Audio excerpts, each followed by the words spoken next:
All right, so this is section I, and we might do section K in this video. Also, we'll just see how our time is. Okay, so we looked at special right triangles just yesterday, and we saw the pattern. If you are putting these special right triangles on your unit circle, remember that your unit circle is using 1 as a radius, which ends up being the hypotenuse of your special right triangles. So it's still the same pattern, but it's based on 1 being your hypotenuse. So therefore, your short leg is going to be half of the hypotenuse, so this is 1/2. Your long leg is 1/2 times root 3, or root 3 over 2. Okay, with your 45, 45, 90, to go from hypotenuse to a leg, you divide by root 2. So dividing by root 2 will give you 1 divided by root 2, but then you rationalize. So once you rationalize, it becomes root 2 over 2. So root 2 over 2, root 2 over 2. Okay, so it's still that same proportion. It's just based on a unit of 1 being used for your radius.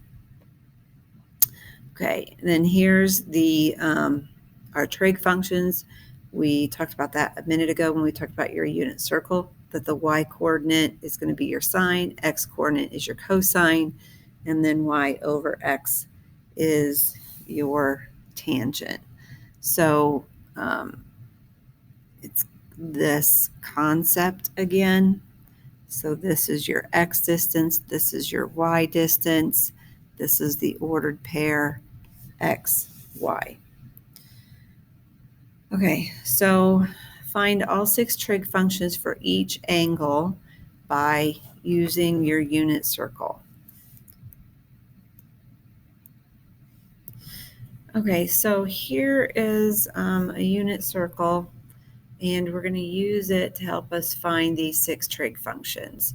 So number 19, theta is negative pi over 3.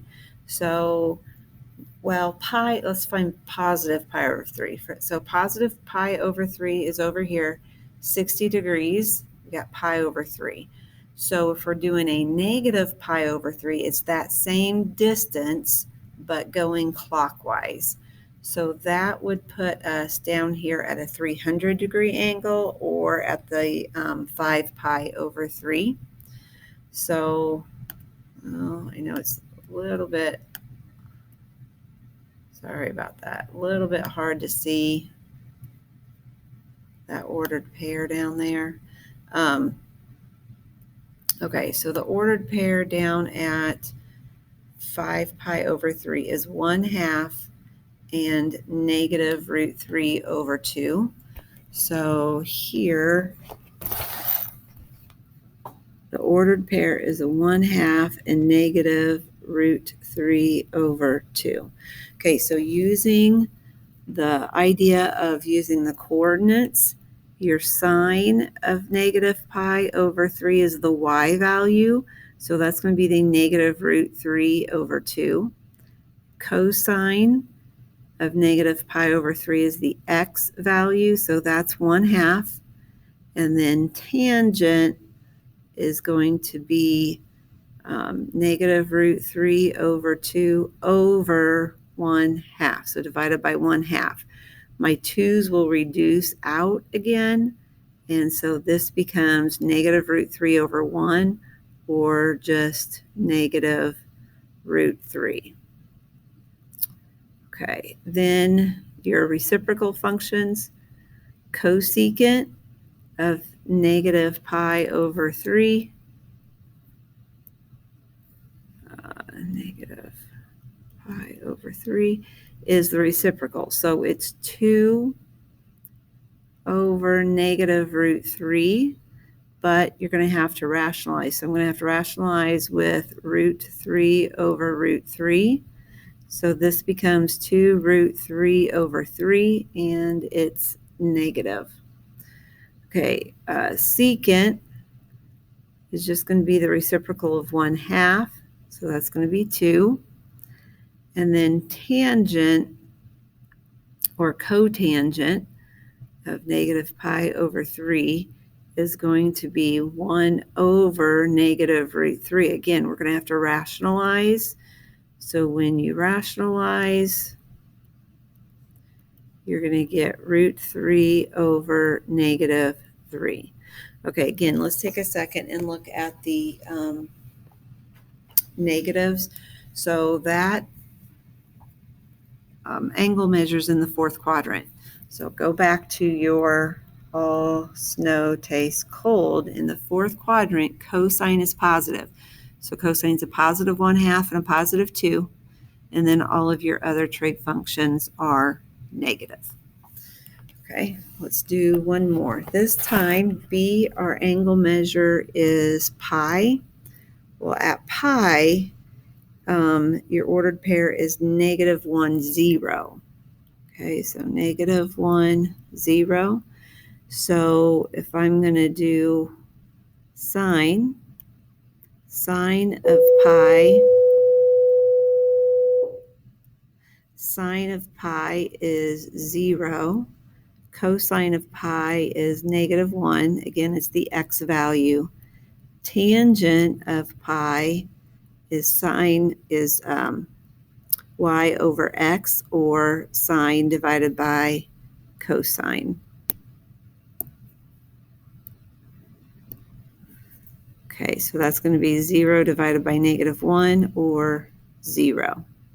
Okay, my reciprocal functions, cosecant, well, the reciprocal of 0, that's going to be undefined, okay, because I can't be dividing by 0. Secant of pi is going to be -1. Reciprocal of -1 is 1. And then if I flip the tangent for the cotangent, same thing happens as what did with the cosecant. I can't divide by 0, so that's going to be undefined.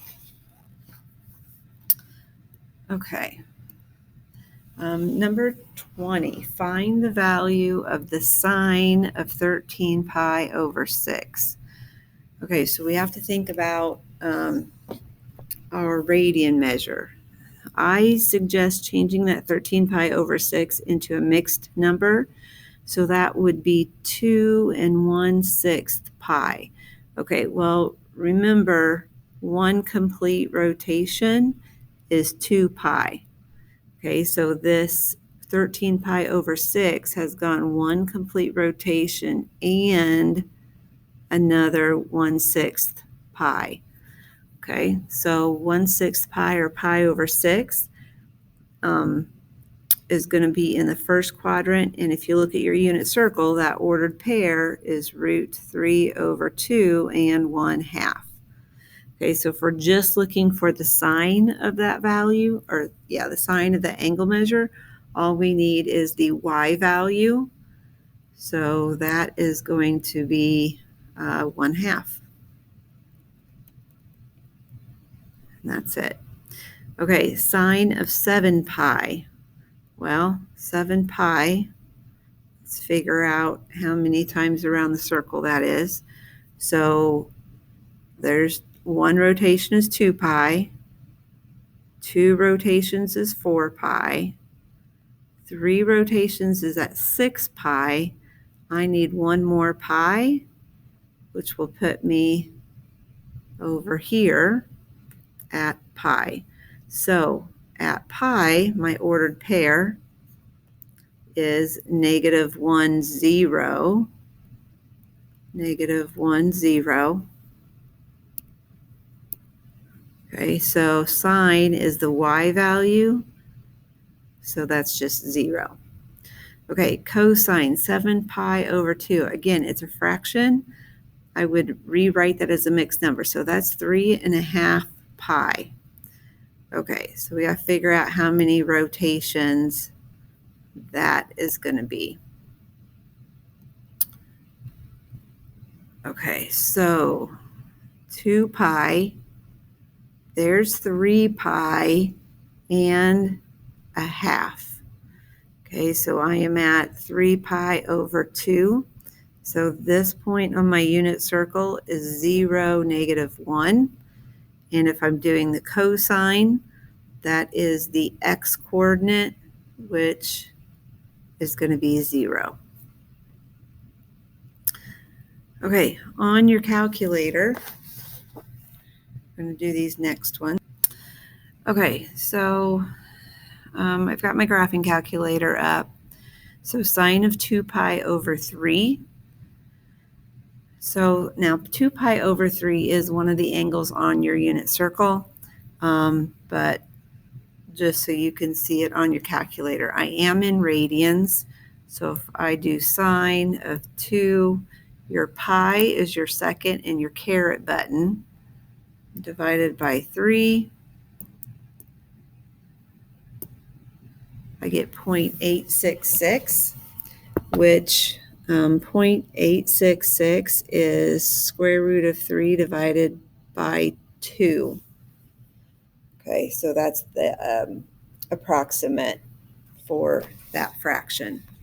Okay, so then if I want to do sine of 2 pi over 7, sine 2, again, your pi is your second and your caret button, divided by 7.